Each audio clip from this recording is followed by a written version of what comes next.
Hi everyone, how are you?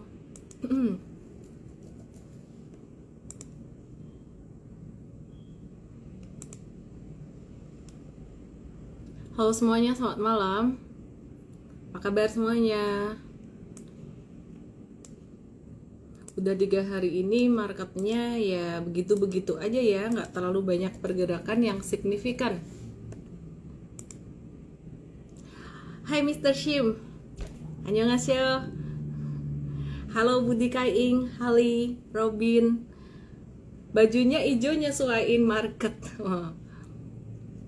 Oke. Supaya besok hijau ya.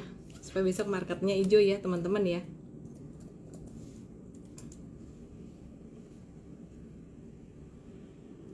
Senin porto kita hijau sesuai baju aku. Semoga aja. Sebenarnya hari ini market hijau teman-teman, tapi nggak terlalu banyak saham yang hijau sih. Kalau kita lihat hari ini perbankan kayak BCA itu juga hijaunya nggak terlalu tinggi, 0,92% aja. Terus kemudian BRI ya, ini aku kasih lihat di sini ya teman-teman ya. BRI ya naiknya lumayan lah, 1,55%. Bisa buat ngedongkrak indeks, tapi ya sebenarnya secara persentase juga nggak terlalu banyak yang naik secara signifikan gitu. Oke, terus teman-teman, sebelum nanti saya ngobrol dengan Pak Angganata Sebastian, Direktur dari Business Development Bimani. Ya, aku mau bahas dulu tentang market pastinya. Aku mau bahas dulu tentang gimana sih peluang market hari ini dan juga peluang market besok ya. Nah, aku sebelum bahas saham-saham secara detail, aku mau update dulu tentang update global, sentimen global itu gimana. Jadi yang pertama, market ini lagi nungguin non-farm payroll setiap hari Jumat ya. Dan kayaknya ini udah keluar deh, harusnya sih udah keluar. Ada yang udah update belum ya data NFP? Masih wait and see untuk NFP ini teman-teman, dan sepertinya juga diperkirakan akan naik ya NFP-nya 750.000 pada bulan Agustus gitu. Jadi tingkat penganggurannya turun dari 5,4 jadi 5,2% gitu. Hasilnya NFP merah ya, jadi mungkin hasilnya efeknya ke market juga nggak gitu bagus, cuman nggak gitu signifikan. Biasanya kalau ke saham nggak gitu signifikan, itu yang sangat signifikan banget tuh ke forex untuk NFP. Terus kemudian harga batu bara kembali all time high teman-teman, dan tadi kita perhatiin saham batu bara tuh udah mulai aktif. Kita tadi ada masuk di Doit itu sebenarnya nggak full batu bara ya. Terus kemudian Indi juga menarik, dan kemudian Adaro tadi juga mulai aktif, tapi kayaknya nggak akan secepat saham-saham second liner bank digital beberapa waktu yang lalu gitu. Terus kita juga lihat untuk pertumbuhan laba Bank Himbara seperti BRI, BNI, Bank Mandiri, dan BBTN ini pertumbuhan labanya cukup oke, cukup signifikan. Jadi Himbara mencatatkan pertumbuhan laba sekitar 18,4% lebih atau senilai 29,9 triliun. Dibandingkan periode yang sama 1 tahun lalu tuh cuma naik 25,25 triliun aja gitu. Nah, terus OJK sendiri memperpanjang relaksasi restrukturisasi kredit sampai Maret 2023. Sehingga ini juga cukup bagus buat teman-teman yang ya teman-teman kreditur gitu. Jadi untuk teman-teman yang punya kredit, mereka yang mengembangkan usaha, UMKM dan sebagainya, ini mungkin cukup bagus gitu. Dan COVID-19 kabarnya cukup oke. Turun jadi 7797 kasus baru gitu. Ini ada yang bilang BBNI akhirnya mantul ya, BBNI akhirnya mantul ya teman-teman ya. Untuk BNI, BRI, BCA, Bank Mandiri ini lebih ke investing. Mungkin gerakannya nggak terlalu signifikan naiknya gitu, tapi bisa naik. Nah, untuk Tebik ya, aku mau update sedikit tentang Tebik. Tower Bersama pada kuartal 2 2021 ini laba bersihnya dia naik sekitaran 397 miliar atau 40% year on year. Setelah beberapa waktu yang lalu kita dapat kabar bahwa Tower TOWR ya, Sarana Menara Nusantara tuh laporan keuangannya juga bagus, ini Tebik juga bagus gitu. Jadi secara tahunan dia naik 40%, kemudian Secara sektoral dia naik, secara kuartalan dia naik 49% gitu. Dengan EBITDA ya, earnings before interest, tax and depreciation itu naik 17,4% year on year. Artinya bagus. Jadi masih bisa di watch untuk tebik ini. Masuknya kapan? Masuknya nunggu aktif aja gitu. Banyak yang nanya, gimana sih ini, apakah akan terjadi rotasi sektoral ke saham-saham old economy? Seperti yang aku bahas beberapa waktu kemarin, baik di Instagram Live maupun di seminar ya, di seminar hari Sabtu, kita sudah mulai melihat sejak kebangkitan BBCA udah naik terus itu, kita sebenarnya udah mulai melihat bahwa teman-teman untuk saham-saham old economy ini udah mulai bisa dilirik untuk investasi juga. Jadi portfolionya tuh udah mulai mix antara saham old economy dengan new economy. Jangan semuanya saham-saham digital semuanya. Karena saya percaya semua yang naik pasti akan turun, semua yang turun pasti juga akan ada gilirannya naik gitu. Jadi teman-teman jangan terus kalau naik tuh terus FOMO kayak rally naik terus gitu. Dan surprisingly hari ini BBYB ini dia turun sampai tadi kena ARB ya, sampai kena ARB, dan kita terpaksa kita harus cut loss, mau nggak mau kita harus cut loss. Jadi di M-Trade tadi jangka pendeknya cut loss, kalau jangka menengahnya kayaknya ada keluar juga deh. Aku coba cek untuk jangka menengahnya BBYB. Lupa ingat kalau jangka menengahnya ya. Oh baru jangka pendek, kayaknya jangka menengahnya masih nunggu besok sekali lagi, sehari lagi gitu ya. Jadi ini ada yang nanya, Asri cut loss nggak? Asri kan tadi di M-Trade keluar gitu, jadi Asri tadi scalping aja gitu. Scalping tuh intraday trading. Nah kalau yang nanyain emiten saham pasti dia punya sahamnya. Oh ya, iya. Jadi kalau Asri sendiri tadi kita scalping aja teman-teman ya, beli hari ini kemudian jual lagi. Terus tadi kita lihat kayaknya nggak kuat naik. Asri tadi pas di 175 kita kasih tahu untuk exit aja dulu. Mungkin teman-teman pas exitnya nggak bisa angkanya pas kayak gitu, tapi ya namanya juga intraday trading, teman-teman harus rela kalau misalkan ada beda-beda harga dikit gitu. Kalau intraday trading, scalping cepat cuan dan juga cepat profit taking, cepat stop lossnya juga harus cepat keluar gitu. Asri APLN gimana? Sebenarnya dua itu mirip gerakannya ya. SMRA juga gerakannya juga mirip. Jadi seperti yang aku bahas kemarin malam di Instagram Live kemarin malam dan juga di morning briefing tadi pagi, bahwa saham-saham properti ini masih akan bisa bangkit, masih bisa naik. Cuman karena dia habis downtrend panjang, naiknya itu nggak akan langsung naik cepet kayak agro gitu, jarang banget yang recover cepet.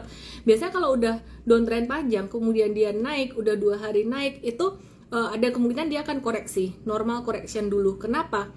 Gampang aja, karena yang di bawah mau profit taking, yang di atas nyangkuters itu mereka pada mau keluar atau mau unload barangnya. Jadi tekanan jualnya masih besar kalau dia naiknya tuh bekas downtrend. Jadi downtrend panjang terus naik dikit itu tekanan jualnya masih sangat besar. Itulah alasannya kenapa tadi kita exit di Asri. Terus UVCR, M-Trade trading aja. UVCR kita swing trading kemarin beberapa hari yang lalu beli, terus kayak 2 atau 3 hari kita jualan UVCR. Ada yang nanya nih, karena ya kita lihat lagi sih, kita mau buy on weakness lagi kalau memang likuiditasnya masih bagus. Jadi kemarin dapat cuan tuh sekitar belasan persen ya, 17% kayaknya nih gitu ya. Jadi kalau memang likuiditasnya masih bagus, kita masih akan tradingin lagi. Nggak semua saham-saham third liner yang kita tradingin tuh selalu cuan teman-teman. Jadi kayak tadi Asri tuh kita juga keluar, terus kemudian keluarnya mepet banget BEP, bahkan mungkin teman-teman kalau jualan ada yang rugi dikit gitu. Terus kemudian PMMP kemarin juga kita coba untuk buy on weakness, ini jual cut loss ya, sempat trading PMMP beberapa kali cuan, terus ini yang terakhir kemarin cut lossnya cut loss tipis gitu. Oke. Iya, kalau nggak mau nyangkuter ya mesti cut loss. Siapa namanya, Edi Mardani. Oke. Miss tahu dari mana hari ini bisa technical rebound? Apanya? IHSG-nya. Simple, kalau IHSG-nya kan memang kena support ini. Kan dia sideways tuh. Sideways tuh gerakannya kalau teman-teman perhatikan 2 hari turun, terus kemudian naik. Kalau udah 2 hari naik, dia akan bisa turun sideways nih. IHSG kita lihat patternnya kayak gitu. Jadi kemarin udah 2 hari turun, kena support ya, berikutnya naik. Tapi nggak masalah sih sebenarnya, IHSG naik tuh nggak terlalu kita bukan ngelihat IHSG-nya ya. Kalau IHSG itu kan mewakili market secara keseluruhan. Kita lihat saham kita aja gitu. Jadi pertanyaannya adalah apakah kita udah waktunya untuk masuk ke saham-saham big caps perbankan ya. Diversifikasi aja teman-teman, jangan semuanya trading ini. Aku akan invite Pak Angganata Sebastian sebentar lagi. Tapi aku akan jawab dulu beberapa pertanyaan trading. Agung Iman 92, kamu lucu deh, tapi kamu bener gitu. Jadi aku mau kasih kamu mtrade 7 hari ya. Langsung aja DM aku dengan kode EMT7, nama email WhatsApp. Ini dia bilang apa nih? Wisdomnya tuh bagus banget sih Agung Iman ini. Kalau nggak mau nyangkut dan nggak mau cut loss, kalau nggak mau nyangkut kan harusnya cut loss ya. Tapi udah nggak mau nyangkut, nggak mau cut loss, taruh duitnya di RDPU aja gitu ya. Reksadana pasar uang, reksadana pendapatan tetap gitu. Lucu juga ya kamu ya. Oke. Budi Rahmanto, cara lihat saham third liner yang dibuat intraday trading gimana? Kita ngelihat benar-benar, kita ngelihat running trade, kita ngelihat volume transaksi, kita ngelihat frekuensi, kita ngelihat bid over. Idealnya bid mestinya lebih tebal daripada overnya. Kalau overnya lebih tebal, mudahnya adalah itu banyak tekanan jualnya daripada daya belinya.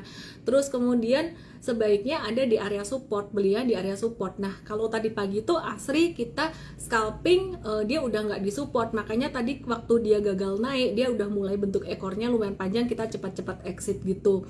Itu beda kondisi dengan ketika kita beli UVCR. UVCR rencananya waktu itu mau scalping, tapi kayaknya kondisinya masih bagus ya, kita ngehold sampai beberapa hari gitu.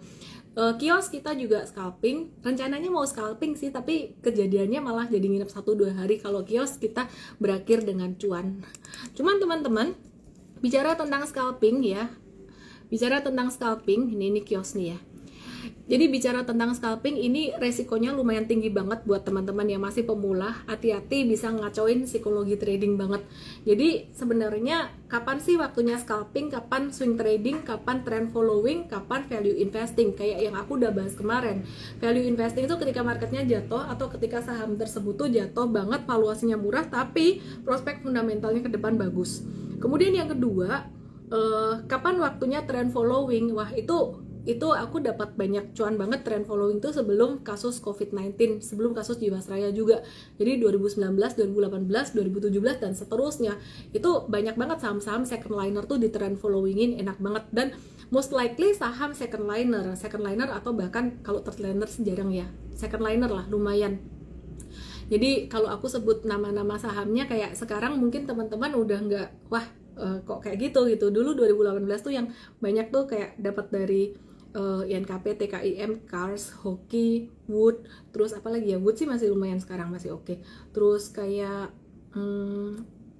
aku lupa deh, sempat 2017 dapat di Rimo sampai cuannya 100-200% kayak gitu. Tapi sekarang kita nggak bisa lagi di saham-saham tersebut gitu karena memang cyclical banget ya, jadi harus nunggu trennya naik gitu. Kalau kondisi saat ini teman-teman, retail tuh lebih mendominasi dan tren naik ke satu saham tuh biasanya nggak long lasting. Jadi kita lebih prefer untuk swing trading. Dan juga kalau marketnya benar-benar buat swing trading tuh banyak yang breakdown, kayak BBB kita udah antisipasi teknikal bagus, fundamental story-nya juga oke, sekuritas juga banyak yang suka. Tapi ternyata breakdown, ya udah kita harus cut loss gitu. Dan kayaknya memang akhir-akhir ini tuh banyak yang main tuh saham yang third liner yang liquidity-nya benar-benar kecil banget. Jadi mtrade sih ada mencoba sedikit ya, kayak kios, UVCR, terus PMMP, terus apa lagi ya, ada Asri juga gitu. Cuman ya di sini nih kita jadi harus mengingatkan resiko berkali-kali ke member, ke user. Jadi memang cuannya cepat tapi resikonya lumayan juga. IHSG masih sideways kah? Iya masih sideways. BAPP gimana? Arto gimana? Arto hari ini tuh cakep ya, chartnya Arto tuh cakep. Jadi Arto ini yang dia udah turun duluan sampai nih, teman-teman perhatiin nih. Ini cakep nih. Dia udah turun duluan, terus kemudian dia kena MA 100, dia mantul. Arto ini termasuk yang kita cut juga, cut loss di sini keluar. Nah, ini kan disupport ya. Terus cut loss, kita keluar, terus buyback lagi. Hari ini tadi kita buyback lagi gitu. Cuman teman-teman, sekali lagi market itu akhir-akhir ini lebih kejam fluktuasinya. Jadi kalau M-Trade buy tadi bukan berarti terus bisa diikutin hari Senin buy. Kemungkinan Senin kita malah udah keluar gitu. Jadi benar-benar akhir-akhir ini fluktuasi tuh volatility risikonya lumayan tinggi banget. Hais gimana Miss? Ada ya saham kode namanya Hais. Dia baru IPO tapi hari kedua ARB. Ya biarin dia pembentukan harga saham dulu, jangan diiniin dulu. Gold to the moon. Miss, saya lucu nggak? Nggak. Gold to the moon, iya, gold to the moon. Harus kuat iman menghadapi Porto. Oke teman-teman, kalau kamu nggak siap buat trading jangka pendek yang sampai scalping kayak gitu, ya nggak usah trading. Jujur kata, aku bukan scalper teman-teman, aku ini lebih ke swing trader. Dan kalau misalkan marketnya bagus, aku lebih prefer buat trend following. Namanya trend following, Darvas, super trader aku namain sendiri. Terus apalagi ya, momentum trading, 4 nama ini sama. Aku sebenarnya paling seneng itu, tapi marketnya nggak memungkinkan. Jadi sebelum aku ngobrol dengan Pak Angga, aku akan bahas dikit tentang kripto nih. Aku akan bahas dikit tentang kripto. Kripto ini bagus banget, case study-nya tuh bagus banget teman-teman. Nah besok aku akan share juga. Besok tuh seminar bareng Mas Bekti ya. Mas Bekti tadi ada ngobrol sama aku, mau bagiin hal yang sangat spesial. Besok mau bukain dia real transactionnya, dia kayak cut lossnya gimana, profitnya kan, profit udah sering disebut ya, cut lossnya nggak pernah disebut gitu. Besok mau diceritain ya. Jadi teman-teman, hari ini tuh aku lihat BTC itu dia breakout lagi, tapi you have to be very careful here. Yang trading crypto, you have to be very careful. M-Trade memang ada beli kemarin, buy breakout, dan hari ini pun masih tadi sempat masuk level buy. Dan hari ini BTC ini dia confirm breakout, but you need to be very careful. Di sini M-Trade hanya untuk swing trading aja, kita nggak mau ngehold atau hodl kelamaan gitu ya. Kenapa? Kita cuman manfaatin dia mau naik aja gitu. Tapi setelah naik ya, kita mau siap-siap untuk profit taking. Be rasional teman-teman. Mungkin nanti kalau di bulan September akhir atau Oktober BTC turun lumayan dalam, itu sudah discounted dari sekarang. Kenapa? Teman-teman perhatiin ini udah naik 3 candle berturut-turut, dan teman-teman perhatikan di sini. Teman-teman perhatikan di sini ya. Aku coba mau hilangin teksnya dulu. Ini tuh udah kena ini ya, per this month ini udah kena Fibonacci 61. Fibonacci 61 tuh persis di candle saat ini. Jadi kalau aku ngelihat BTC ini naiknya nggak akan kencang lagi, nggak akan sampai tinggi banget gitu. Memang resisten berikutnya ada di 59.400, tapi kita nggak akan sampai kejar resisten sampai di situ gitu. Jadi ya kripto dipengaruhi NFP nggak terlalu sih, lebih ke forex gitu. Terus kemudian koin-koin yang lainnya kayak Cardano ini juga kalau diperhatiin ini breakout juga. Breakout dikit, tapi aku nggak ngejar. Terakhir kemarin aku personally, dan juga di M-Trade juga ya, di M-Trade ada reviewnya juga. Kalau personally aku ada trading beli tuh Ethereum sama BTC. Aku beli Ethereumnya tuh persis kayak di M-Trade, aku belinya di sini. Tapi abis itu nih aku nggak nambah lagi. Jangan FOMO teman-teman. Dan aku di kripto udah nggak all in. Aku nggak all in di kripto. Kenapa? Karena ini teman-teman lihat, ini udah dekat banget. Wah, ini perhatikan nih. 3 bulan berturut-turut naik dan udah dekat dengan resisten paling kuatnya. Di sini para nyangkuters pasti mereka juga mau amanin duit, dan juga yang di bawah, yang beli di bawah ini juga pasti mau cuan gitu, mau take profit. Terus dikit ya BNB USDT, sebelum aku invite Mas Angga dan Coach Andre. BNB sebenarnya patternnya cukup menarik ya. Ini uptrend, follow the trend until its end. Wah, ini uptrendnya masih belum habis-habis gitu. Memang kayaknya secara daily chart ini masih bisa naik gitu, bahkan sampai ke target 680. Tapi rasional aja. Secara monthly itu kita mesti ngelihat candle-nya. Candle monthly itu udah mulai mengecil loh. Jadi be very careful here. Kriptonya jangan terlalu agresif ya teman-teman ya. Apalagi Solana ya teman-teman, perhatiin, Sol USDT Itu yang aku udah paling nggak mau kejar banget gitu. Retail tuh kadang-kadang kebalik, udah naik kenceng baru dikejar ya. Jadi ini memang masih uptrend. Buat yang punya modal bawah mau ngehold ya silakan. Yang punya modal bawah kan menangan gitu loh. Tapi kalau kamu baru beli-beli di sini, baru beli akhir-akhir ini jangan coba-coba mau mau hodl-hodl, mau gaya hodl-hodl lama gitu. Karena nanti kalau misalkan ada koreksi normal itu bisa sampai turun ke 70, teman-teman bisa deg-degan deg-deg der gitu. Ya, jadi berinvestasilah dengan nominal yang teman-teman siap dengan risikonya. Rekom buy koin apa? Sekarang sih BTC lagi breakout, tapi hati-hati juga di M-Trade tuh kita kasih reviewnya lengkap dengan stop loss sampai ke manajemen risiko berapa persen boleh beli itu kita kasih tahu semuanya. Be very careful teman-teman. Aku cuma mau kasih tahu bahwa koinnya udah agak-agak overbought gitu. Oke, aku akan invite Bimani ID, Pak Angganata Sebastian, Director of Business Development Bimani, dan juga Coach Andre, Chief of Equity Research and Trade. Pastinya kita akan ngobrol tentang investasi saham, kita akan ngobrol tentang investasi tahun semuanya. Still stay here ya teman-teman ya, karena kita akan bahas tentang tanya jawab saham lebih banyak lagi. Halo Andre, halo apa kabar? Baik. Halo, Bro.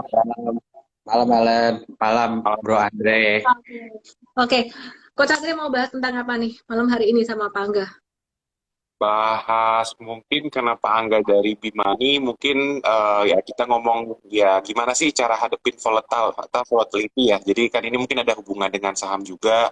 Dari Bimani kan juga ya banyak nyediain reksadana, mungkin dari balance fund, equity fund, kemudian juga ada tadi ada yang ngomong RDPU kalau nggak mau kena cut loss atau misalnya takut cut loss mungkin bisa taruh uangnya di reksadana pendapatan tetap ya atau money market di Bimani ya. Jadi Nggak mau nyangkut, mungkin nggak mau cut loss deh. nggak mau nyangkut nggak mau cut loss mungkin bisa ke Pak Angga aja langsung ini platformnya udah cukup lengkap ya Bimani ya bisa provide semuanya. Oke, Jadi sebelum ke Mas, ya, oke lanjutin deh, sorry. nggak apa misalnya dulu tadi cuman Mungkin sebelum ke Pak Angga ya, teman-teman, sore malam hari ini tuh kita ajak Pak Angga dari Bimani untuk sharing ke teman-teman semua tuh kenapa sih tujuannya apa. Ini mungkin semua semua yang follower saya ini hardcore saham, Pak, gitu. Jadi saya mesti kasih bridging gitu. Jadi gini teman-teman, kita kan ngelihat volatility di market itu kan luar biasa banget kayak yang aku bilang tadi. Kalau kamu nggak swing trading, kamu nggak scalping, itu susah dapat cuannya. Kalau mau buy and hold, ya apanya yang di hold?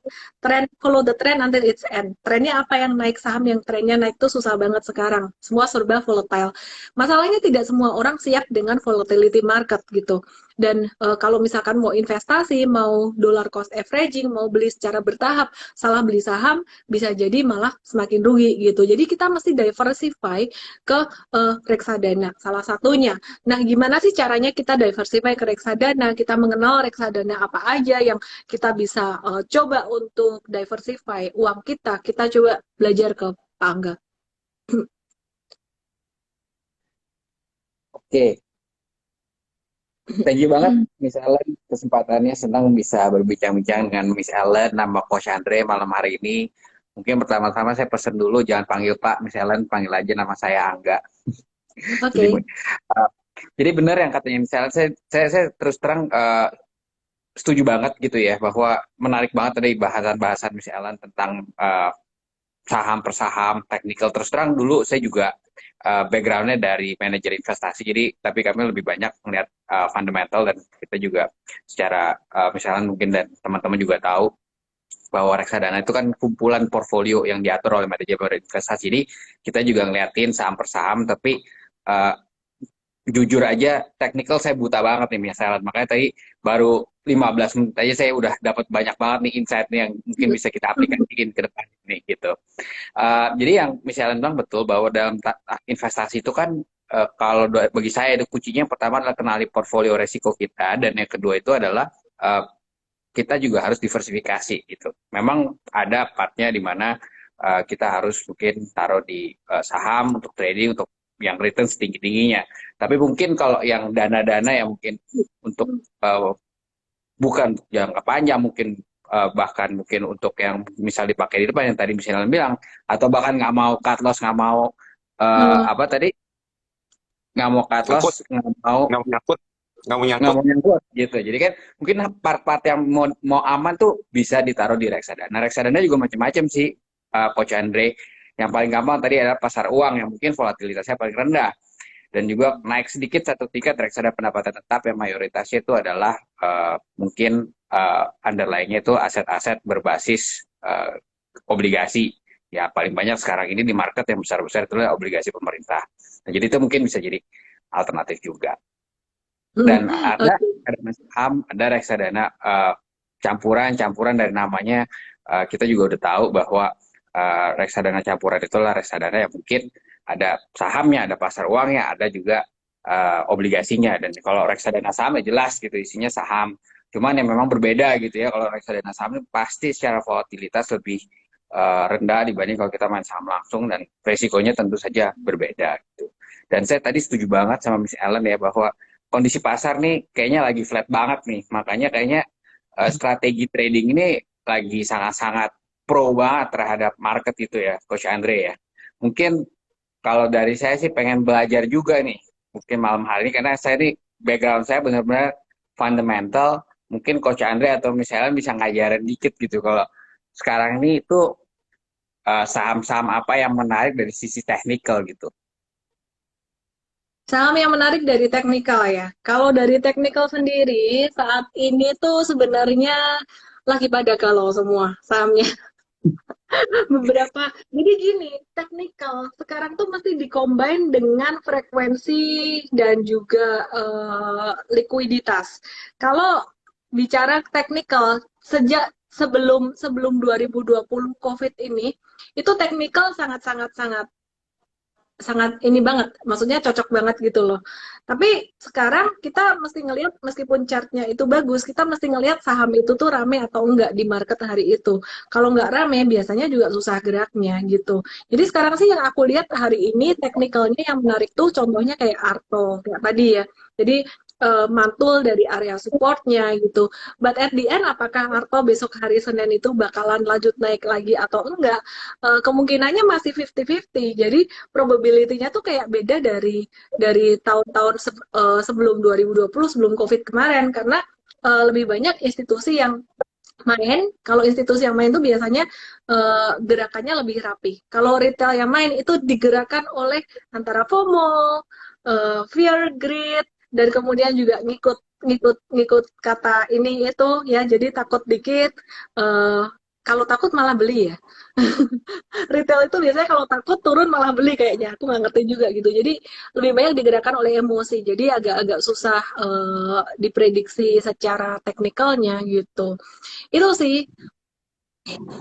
Oh, mungkin mau nanya Bro Angga. Jadi kan market kan lagi volatile ya. Terus kalau kita lihat kan juga saham-saham yang banyak dibeli oleh partisipan lokal, retail itu juga saham-saham teknologi gitu. Mungkin dari pengalaman Bro Angga di waktu itu di manajer investasi, reksadana itu sebenarnya pergerakannya mirip nggak sih? Mungkin kan kalau kita tahu banyak ya sekarang reksadana balance fund yang pergerakannya kadang-kadang bisa ngalahin return dari teman-teman kelola portfolio sendiri gitu. Jadi kalau mungkin bisa menjawab nggak pertanyaan teman-teman itu bahwa ada portfolio balance fund atau mungkin produk yang sebenarnya kalau dihitung returnnya ternyata teman-teman kalah gitu returnnya. Ada nggak sih sebenarnya bro Anda yang kayak gitu?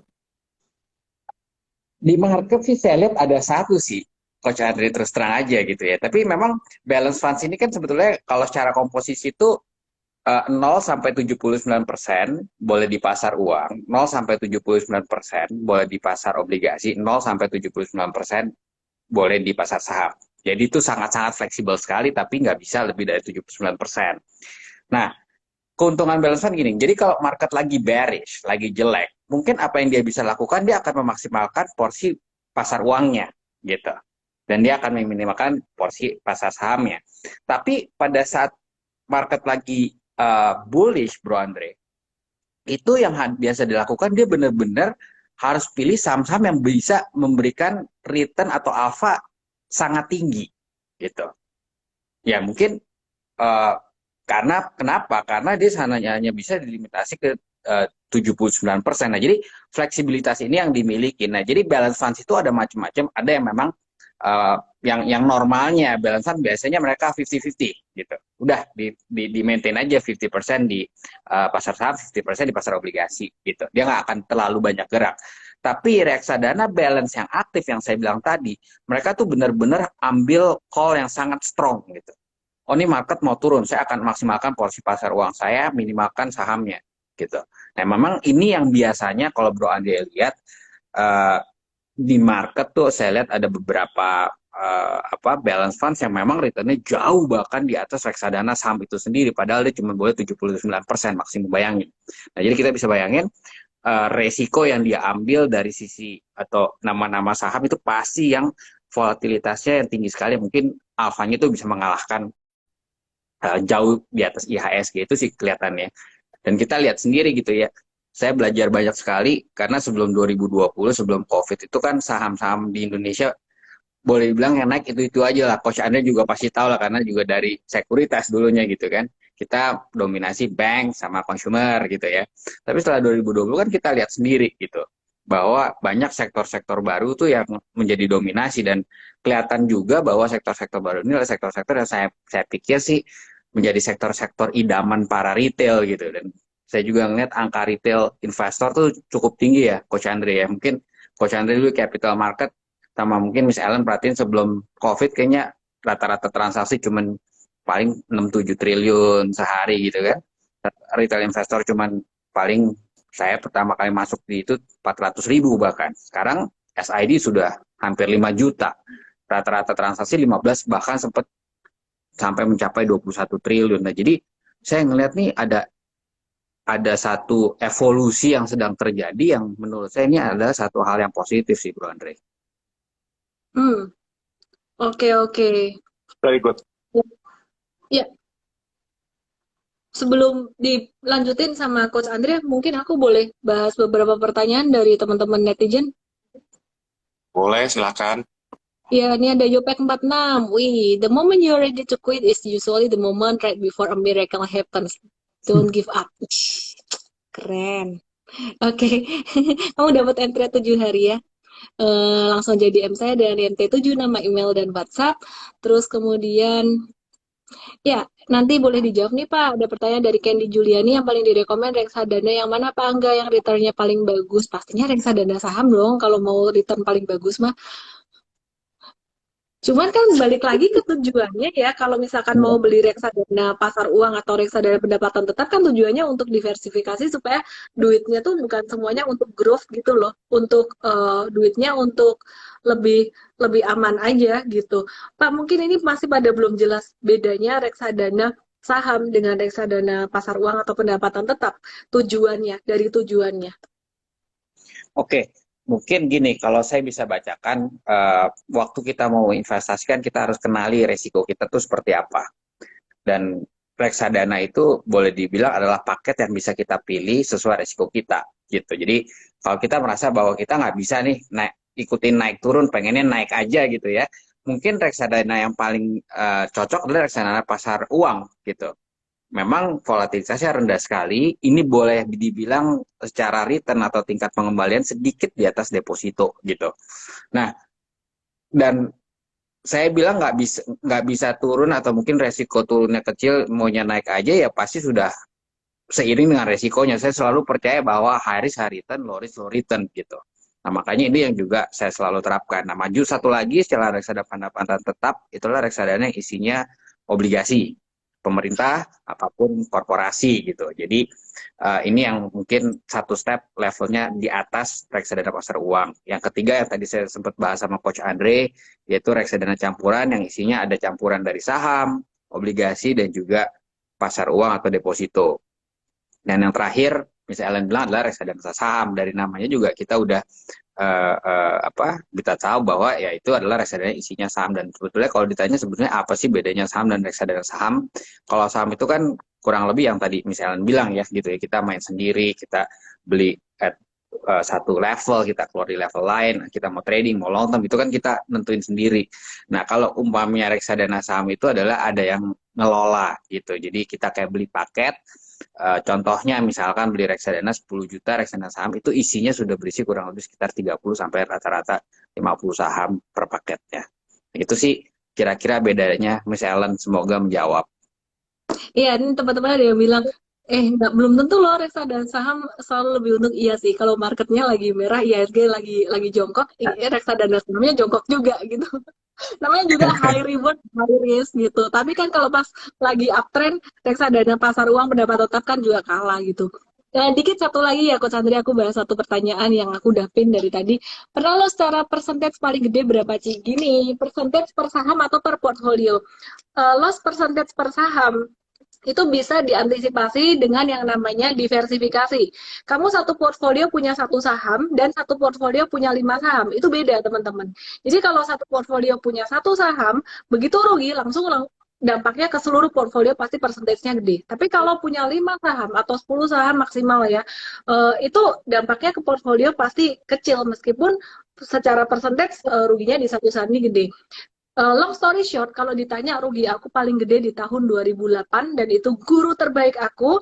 Waktu itu aku rugi secara total dari seluruh portfolio yang 2007 udah naik, udah cuan, plus cuannya semuanya tuh total rugi sekitar 40-50%-an dari total portfolio. Bayangin, duitnya udah naik banyak, terus kemudian went up segitu. Ya, jadi ya itu pelajaran terpenting yang aku lihat adalah diversifikasi gitu. Oke, Coach Andrea boleh dong dilanjutin. Oke, kan tadi nanyain loss ya. Jadi ini saya sambung-sambungin aja. Mungkin teman-teman di sini bingung gitu. Kalau fund manager itu atau aset manajemen pernah rugi nggak sih Bro Angga? Atau misalnya kan kalau kita tahu reksadana saham itu kan kita beli basket of saham gitu ya. Mungkin ya pasti mereka punya apa yang ngatur portfolio sendiri gitu. Tapi teman-teman di sini kan bingung gitu. Oh kalau bisa beli portfolio apa sorry beli reksadana kok kayaknya cuannya dikit mulu gitu. Jadi yang pengen saya tanyain tuh mereka pernah rugi nggak? Terus kalau misalnya beli reksadana itu timing matters nggak? Apakah belinya itu sama kayak saham atau kita main hajar dolar cost averaging aja? Karena kan kecenderungannya kan kalau misalnya kayak kemarin kita beli reksadana pas COVID juga returnnya juga nggak kalah kan dari teman-teman yang kemarin juga main saham sendiri. Gimana bro pendapatnya? Oke, gini Coach Andre, mungkin pertama-tama yang saya mau jelasin itu adalah setiap reksadana tuh punya tolak ukur. Paling gampang deh ya, kita ambil reksadana saham gitu. Reksadana saham tolak ukurnya adalah IHSG. Nah, jadi reksadana itu dibilang bagus atau jelek, itu adalah apakah reksadana ini secara kinerja bisa ngalahin tolak ukur apa enggak. Itu dulu. Karena kita bisa bilang gini, reksadananya itu untung gitu ya, tapi ternyata IHSG-nya lebih untung. Nah, itu berarti bukan reksadana yang baik gitu.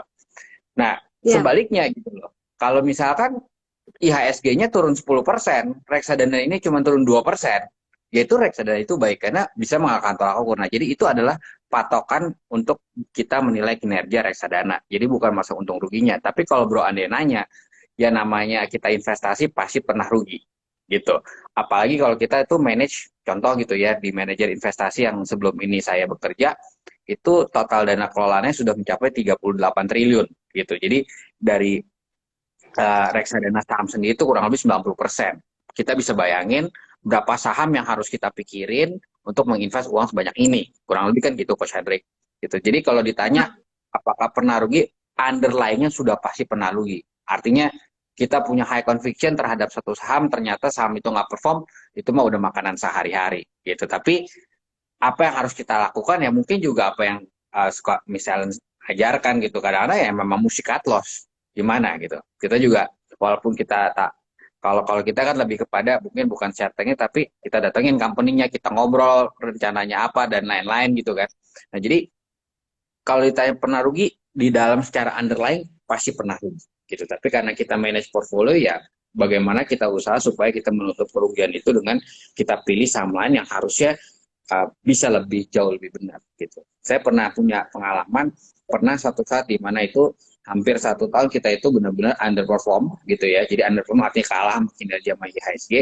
Tetapi di terakhir-terakhir kita make a big call untuk certain sektor. Saya ingat waktu itu certain sektornya adalah new economy ya. Jadi kebanyakan itu komoditi yang kita ambil dan beberapa tech names itu membuat kita langsung dalam kurun waktu 3 bulan langsung outperforming the index for the whole year. Nah, jadi itulah kalau kita bilang kerjaannya manajer investasi gitu. Dan kalau ditanya timingnya, mau investasi apapun, menurut saya timing is crucial gitu. Nah, cuman kalau untuk reksadana saya selalu bagi tiga. Pertama itu adalah yang one time investment, yang saya bilang ini orang yang nggak mau susah, jadi ya udah saya nggak mau lihat 10 tahun, saya taruh sekarang 100%, dia saya dibiarin aja 10 tahun lagi, baru mau lihat. Yang kedua adalah yang market timing, gitu ya. Artinya dia mencoba untuk timing the market, artinya kalau misalnya sekarang nih lagi turun, saya masuk, nanti naik saya profit takingin dulu, nanti turun lagi saya masuk, terus habis itu nanti naik saya profit taking, itu adalah yang timing the market. Dan yang ketiga itu adalah orang yang memang mau gampang, artinya dollar cost averaging.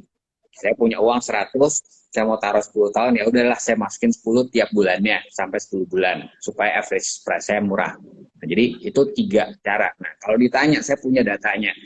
Dari 2004 sampai 2020 kemarin saya coba hitung yang paling bagus mana. Ada yang paling bagus sudah pasti yang kedua, yaitu market timing. Tapi pertanyaannya adalah siapa yang tahu, gitu kan? Artinya siapa tahu when high is high, when low is low. Gitu. Orang kita selama pengennya want to buy at the lowest, sell at the highest gitu. Nah, jadi kalau saya sih nggak mau muluk-muluk, mungkin paling benar kalau reksadana ada dua, yaitu yang one time atau yang dollar cost averaging. Mau profit taking boleh, bagaimana caranya? Kalau buat saya hitung aja gini, kita ambil reksadana, resikonya lebih dari deposito, sudah pasti gitu ya. Oleh sebab itu, kita juga harus mendapatkan return yang lebih tinggi dari deposito. Jadi kalau merasa returnnya sudah lebih tinggi, mau profit taking silahkan. Tapi kalau ternyata returnnya sudah untung, tapi masih kalah sama deposito, ya ngapain? Diemin aja dulu. Kalau saya sih gitu sih, Coach Andre. Oke, very good explanation ya. Iya, jadi tadi aku mau nambahin dikit ya buat teman-teman kalau bicara tentang dollar cost averaging atau nabung reksadana atau saham. Kalau strategi DCA ini aku sebenarnya lebih prefer untuk reksadana loh teman-teman. Kenapa? Karena kalau teman-teman nabung saham itu misalkan sahamnya terus turun dalam rentang waktu lama, terus turun itu kan teman-teman rugi waktu dan juga rugi uang ya, karena kalau DCA tuh kan nggak bisa cut loss yang cepat, dollar cost averaging tuh nggak bisa cut loss cepat gitu. Tapi kalau misalkan di reksadana itu satu portfolio isinya macam-macam, jadi resiko kamu lebih diversified, kira-kira itu sih.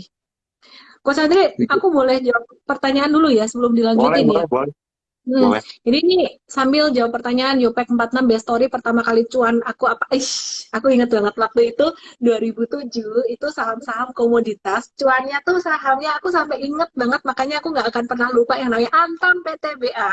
Antam PTBA Tins itu tiga tuh muter-muter terus, jadi saham komoditas waktu itu benar-benar kayak komoditi super cycle banget gitu. Tapi ya itu long story aja. Jadi nggak usah dipikirin. Yang lebih berkesan tuh pertama kali rugi gede daripada cuan gede. Oke. Terus ya aku pin komen lagi Rianti 25, nanti aku bahas. Coach Andre boleh tanya dulu ke Pak Angga. Oke, tadi ada pertanyaan yang menarik nih dari teman-teman di M-Trade nih pertanyaannya. Kalau reksadana itu pada main second liner stock nggak sih atau third liner? Kan katanya tadi dana kelolaan di tempat kerja Bro Angga 38 triliun. Katanya yang bilang kalau 38 triliun beliin aja gorengan semua pasti naik semua gitu. Jadi bisa dijelasin nggak tuh cara proses pikirnya, gimana cara belinya? Boleh nggak sih sembarangan beli saham gorengan atau apa? Gimana tuh Bro Angga biar teman-teman nih lebih ngerti gitu. Gimana sih cara pola pikir kalau ngelola aset sebesar itu? Mungkin lebih tepatnya bukan saham gorengan kali ya, bro. Ada saham second liner atau third liner lah gitu, karena semua saham baik lah. Jadi menurut saya gini, kalau untuk mengelola aset, pertama itu adalah kita harus lihat kan acuannya indeks. Jadi berapa persen saham-saham tersebut dari indeks, apakah kita overweight atau underweight gitu. Nah, kalau ditanya ada apa tidak, kadang-kadang kalau bro ada lihat di pasar, kadang-kadang ada reksadana yang mandatnya memang ke small cap.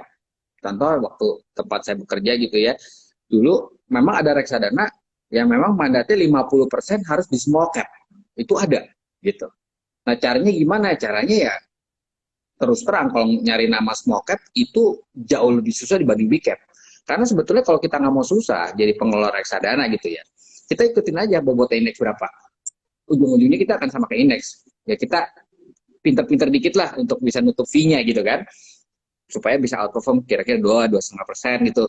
Kalau nggak mau susah, tapi kan kita mau kasih return yang baik, buat klien kita supaya klien kita juga membeli reksadana kita gitu kan.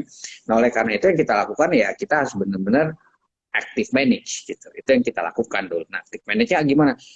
Pasti ada lah second liner, third liner. Cuman memang yang tadi misalnya bilang liquidity itu nomor satu kalau buat kita.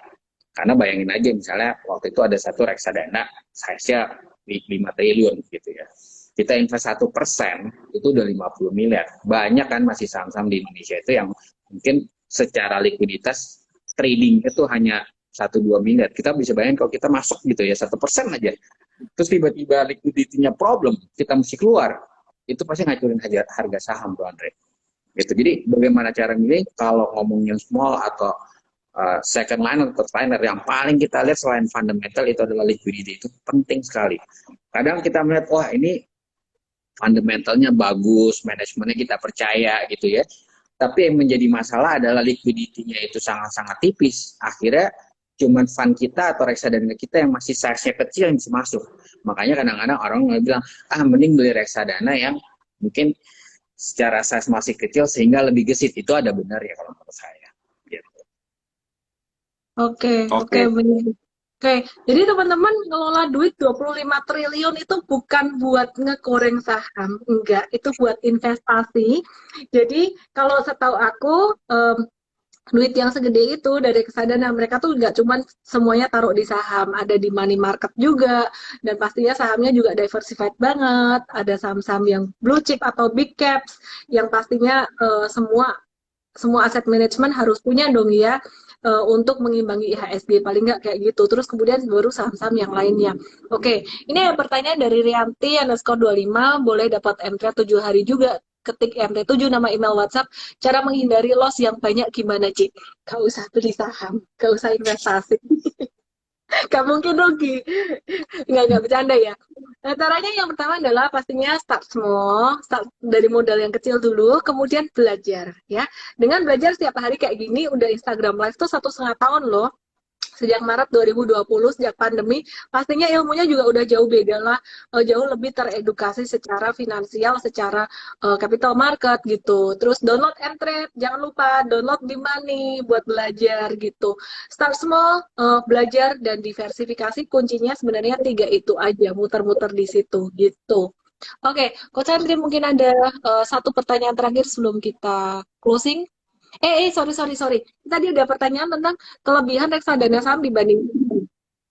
Kelebihannya ibarat gini teman-teman, ibarat kamu tuh kalau misalkan mau makan, males masak sendiri, minta dimasakin di restoran, pergi ke restoran, dimasakin, menunya macam-macam, mungkin kamu bisa dapat satu menu paket itu bisa isinya macam-macam ya, ada miso soup, ada teriyakinya, ada apa ya, ada minumannya kayak gitu. Nah itu kayak kamu di reksadana dan kamu nggak usah repot, ada orang yang masakin. Tapi pastinya biayanya juga agak sedikit lebih mahal dong. Nah itu yang disebut dengan biaya reksadana, ada management fee, ada redemption fee, dan kadang-kadang ada juga fee ketika beli gitu. Nah tapi kalau di saham itu komisi transaksinya tuh memang jauh lebih kecil, plus minus. Tapi kamu mesti bisa masak sendiri. Kalau nggak bisa masak sendiri, bisa-bisa masakannya gosong. Tapi kalau masakan kamu sudah terlatih, masaknya bagus, bisa jadi masakanmu enak dan bahkan lebih enak daripada yang di restoran. Jadi itu analoginya, nggak ada kelebihan kekurangannya. Kalau skill kamu oke, di saham secara langsung nggak apa-apa. Tapi kalau secara skill dan secara mental belum siap, mungkin bisa mix dengan reksadana juga gitu. Oke, Coach Andri, mungkin satu pertanyaan terakhir untuk Pak Angga. Oke, mungkin last questions nih. Mungkin tadi ngomongin psikologi ya. Jadi sebenarnya kalau menurut Bro Angga ya, kalau misalnya psikologi kadang-kadang gini ya, kalau orang beli reksadana, kadang-kadang waduh beli reksadana udah mahal-mahal, returnnya nggak naik gitu. Jadi itu sebenarnya ganggu psikologi orang pengen jadi males beli reksadana gitu. Tapi sebenarnya bisa nggak kasih tips gimana sih caranya biar ya mindsetnya nggak gitu, langsung pengennya nyemplung saham, udah nyemplung saham malah kegoreng lagi gitu, malah jebol lagi gitu. Jadi gimana tuh Pak Angga buat ini nih, ngurangin ya mental barrier-nya itu untuk teman-teman beli reksadana gitu dari hal yang seperti itu. Oke, mungkin gini, Coach Andre. Pertama, kalau kita ngomong mahal ya, kadang-kadang orang suka bilang, oh reksadana itu mahal karena udah misalnya 100.000 per unitnya. Itu menurut saya salah. Gitu. Kita ngomongin saham gitu ya. Sebenarnya yang harus kita lihat ya IHSG-nya levelnya berapa. Gitu. Itu yang paling benar gitu. Karena ujung-ujungnya biasanya reksadana per unitnya itu udah tinggi, bukan karena dia udah mahal, tapi karena dia sudah lama atau dana kelolanya sudah besar. Makanya harga per unitnya itu tinggi. Nah, bagaimana mengalahkan itu ya balik lagi pertama itu adalah yang misalnya selalu bilang yaitu tujuan investasinya tuh apa gitu ya kan. Nah kalau saya sih melihat gini ya dengan kondisi saat ini kita lihat sendiri bahwa kalau mungkin reksadana saham karena kita nggak bisa jauh-jauh geraknya dari IHSG gitu kan, jadi mungkin kita invest 2 tahun juga masih rugi gitu. Nah mungkin kalau yang saya lihat sekarang ini memang yang benar gitu bahwa untuk saham mungkin porsinya kita main trading sendiri, misalkan begitu, gitu ya. Tapi mungkin untuk reksadana kita bisa cari reksadana yang aset kelas yang lain, Bro Andre, gitu. Misalkan pendapatan tetap, karena saya ngeliat ini udah hampir 5 tahun terakhir itu reksadana pendapatan tetap ini outperforming reksadana saham, gitu. Dan memang jelas gitu bahwa kita 5 tahun terakhir ini mungkin tepatnya 2 tahun lah gitu ya. Dunia ini kan mengalami global resesi gara-gara COVID. Jadi aset-aset yang boleh dikatakan aset yang rendah risikonya tuh lagi mendapatkan angin gitu. Makanya kita melihat sendiri bahwa tahun ini yield obligasi kita gitu ya, imbal hasilnya di 6,1. Saya melihat sih ini ke 5,5 sih gampang banget karena ya COVID sudah mereda gitu ya. Artinya bukan saya bilang ini nggak mungkin spike kali, kalaupun spike saya rasa impact ke market nggak akan seperti di 2020 karena market itu selalu reaksinya paling besar di awal gitu kan. Jadi kalau di akhir-akhir kayak kemarin ada delta apa segala, market sih immune aja gitu. Dan yang kedua ya kita melihat juga bahwa dengan COVID ini mereda artinya ekonomi akan mungkin seharusnya datanya baik-baik lagi gitu ya, akan baik-baik akan menjadi lebih baik gitu ya.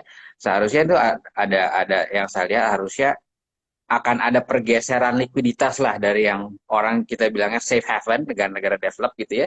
Dan mungkin likuiditasnya akan pindah ke negara-negara emerging, negara-negara berkembang karena mereka lebih haus akan return gitu begitu ekonominya baik kembali. Ini sih yang saya lihat sih. Makanya saya bilang ya kalau ngomong udah mahal atau enggak menurut saya ya kita harus lihat acuannya apa dulu gitu. Dan diversifikasi jangan lupa. Dan kalau ngeliat kondisi sekarang kayak menurut saya reksadana yang saya lebih pilih gitu ya, mungkin reksadana pendapat tetap yang outlook-nya mungkin secara short sama medium lebih menjadikan dibanding reksadana saham.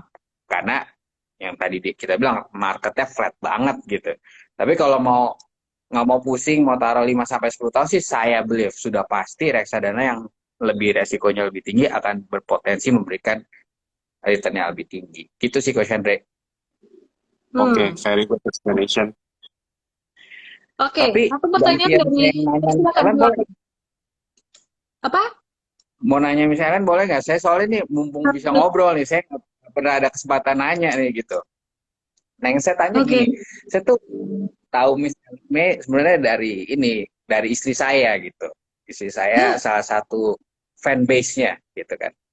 Nah, saya tuh pernah ikut salah satu itu misalnya tuh kayaknya fasih banget atau paham banget masalah teknikal. Yang saya mau tahu gitu ya kalau dari portfolio Miss Ellen sendiri porsi trading sama long term tuh berapa persen nih? Wah, bahaya Ini nih nanya kayak rahasia gini bukan? nanti pada nggak mau investasi nih. I'm more to trading Pak daripada investing karena ya ini sih nggak bisa dijustifikasi benar salah ya. Semua orang tuh kan memberikan arti karena pengalaman pribadi. Jadi ketika aku berinvestasi, returnnya tuh lama gitu. Dan ketika aku trading, aku merasa bahwa kalau aku trading cuan aku bisa cepat kabur, cepat selamatin cuanku. Kalau misalkan aku rugi, aku bisa cepat exit gitu. Jadi kemarin aku sempat ada beli saham-saham buat investing juga kayak misalkan ICBP, terus kemudian saham-saham investing kayak BCA, BNI, which is saham-saham itu bagus, perusahaan-perusahaan itu bagus, BCA tuh juga sangat bagus sekali. Cuman growth-nya nggak gitu tinggi. Mungkin di portfolio aku buat investing tuh yang paling gede tuh ya BCA itu gitu. Kemudian kalau yang lain-lainnya kayak kemarin Coach Adria ada ngebahas NKP TKIM fundamentalnya menarik dan aku suka itu juga nggak terlalu banyak gitu. Jadi kalau misalkan ditanya teman-teman jangan ditiru plek-plekan ya, profil risikonya beda gitu. Jadi aku mungkin sekitaran dari total portfolioku itu 70% trading. Jadi Hmm. investingnya paling 30% aja dan sesuai sikon sih. Kalau misalkan kemarin marketnya benar-benar turun dalam kayak 2020, valuasinya murah, aku banyak beli saham-saham untuk investing. September kemarin aku banyak cerita, September tahun lalu aku banyak ngomongnya tuh nyanyinya lebih banyak tentang value investing. Tapi sekarang udah lain cerita. Kita susah mau value investing sekarang, jadi lebih banyak ke tradingnya gitu. Oke, thank you banget Jangan ditiru, jawabannya. jangan ditiru plek-plekan ya. Jadi ini kayak berdasarkan pengalaman saya ngerasanya kok saya lebih nyaman trading ya. Ya udah trading gitu. Kok Sandri beda lagi tuh. Kalau Kok Sandri gimana tuh?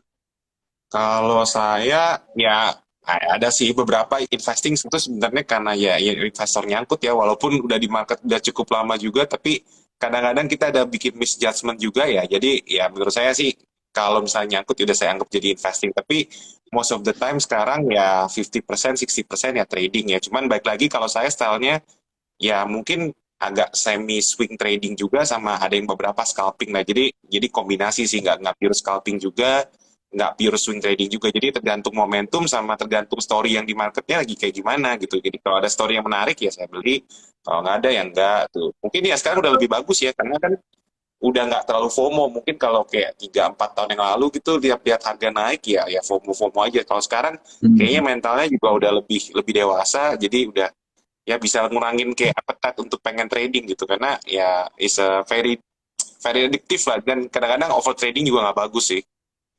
Hmm, kalau aku sih lebih banyak tradingnya dan most likely tradingnya based on technical terus ngelihat frekuensi dan volume. Jadi frekuensi dan volume tuh benar-benar kayak harus diliatin banget di 2020 2021 ini gitu. Jadi ya beda sama dengan yang tahun-tahun sebelumnya itu technical doang beda gitu. Pertanyaan terakhir dari Wisnu YP, kalau Porto udah merah 10% apa wajib cut loss? Tergantung sahamnya sebenarnya dan tergantung tujuannya. Itu tadi kalau long term investing kadang-kadang turun 10% itu masih oke kalau fundamentalnya masih bagus malah bisa nambah lagi di bawah dengan sudah dialokasikan dari awal jumlahnya berapa. Jadi bukan nambah-nambah terus tanpa batas. Tapi kalau untuk swing trader 10% kebablasan. Apalagi untuk scalper, scalper tuh 2%. Saya bukan scalper, saya lebih ke arah sebenarnya saya paling demen tuh paling suka momentum trading. Jadi momentum trading tuh bisa ngeholdnya sekitar 3 sampai 6 bulan. Profitnya biasa rata-rata di atas 50%, bisa kadang sampai 3 digit. Stop loss-nya 10%, kadang bisa lebih gitu, bisa sampai mungkin 12 persenan gitu. Tapi kalau swing trader, profit rata-rata 15 persenan, stop loss sekitar 5%, dengan kalau scalper mungkin 5% pun diambil tapi stop lossnya sekitar 2%. Dan menurutku kalau scalping buat aku sih capek banget sih ya. Aku sih lebih ke arah momentum atau swing. Itu aja. Teman-teman jangan lupa download aplikasi Bimani dan juga download Mtrade dong ya buat investasi reksadana di Bimani dan juga belajar tentang saham dan koin, cryptocurrency, fundamental, technical, dan juga nanti kita juga ada edukasi tentang reksadana ke depan kerjasama dengan Bimani.